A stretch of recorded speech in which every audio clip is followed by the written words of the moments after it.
మంచిర్యాల జిల్లా జైపూర్ మండలం ముదిగుంట గ్రామానికి చెందిన పత్తి రజనీకాంత్ కుమారుడు పత్తి సాయి రాహుల్ కి ఎంబీబీఎస్ సీట్ రావడం జరిగింది. కానీ వారి పేద కుటుంబం కావడంతో ఫీజు కట్టలేని పరిస్థితిలో ఉండడం, ఈ విషయం ఆత్మీయ చారిటబుల్ ట్రస్ట్ ని సంప్రదించడంతో ఆత్మీయ చారిటబుల్ ట్రస్ట్ నుండి వారి వంతుగా 15,000 రూపాయలను ఆర్థిక సహాయం చేయడం జరిగింది. అధ్యక్షులు సట్ల మహేందర్ మాట్లాడుతూ, భవిష్యత్తులో ఏ అవసరం ఉన్నా మా ఆత్మీయ చారిటబుల్ ట్రస్ట్ అండగా ఉంటుందని, కుటుంబానికి అండగా నిలుస్తామని, చదువుకునే ఏ విద్యార్థి కూడా ఆర్థిక ఇబ్బందులు పడకూడదని, ఎవరికైనా ఆర్థిక ఇబ్బందులు ఉన్నా సమస్యలున్నా మాకు తెలియజేస్తే వారికి అండగా ఉంటామని మాట్లాడారు. పత్తి రజనీకాంత్ కుటుంబ సభ్యులు మాట్లాడుతూ, ఆత్మీయ చారిటబుల్ ట్రస్ట్ ఆపదలో ఉన్న వారికి అండగా నిలుస్తూ ప్రజల మన్ననలు పొందుతూ సేవా కార్యక్రమాలు చేస్తున్నారని వారిని కొనియాడారు. ఈ కార్యక్రమంలో అధ్యక్షులు Satla Mahender, Kayam Tirupati, Boddula Satish, B Satish, B Sampath, CH Ashok, K Sampath, Subhash, K Ashok తదితరులు పాల్గొన్నారు.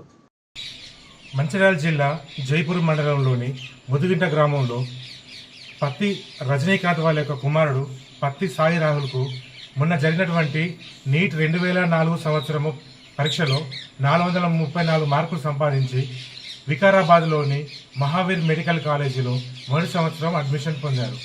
వీరి చాలా పేద కుటుంబం కావడం చేత చదువు కోసం సహాయం కోసము మన ఆత్మీయ చారిటబుల్ ట్రస్ట్ను సంప్రదించడం జరిగింది. చదువుకునే వారికి, ఆపదలో ఉన్న వారికి, పేదవారికి సహాయాన్ని అందించడంలో ఎప్పుడూ మా ఆత్మీయ చారిటబుల్ ట్రస్ట్ ముందుంటుంది. ఇదే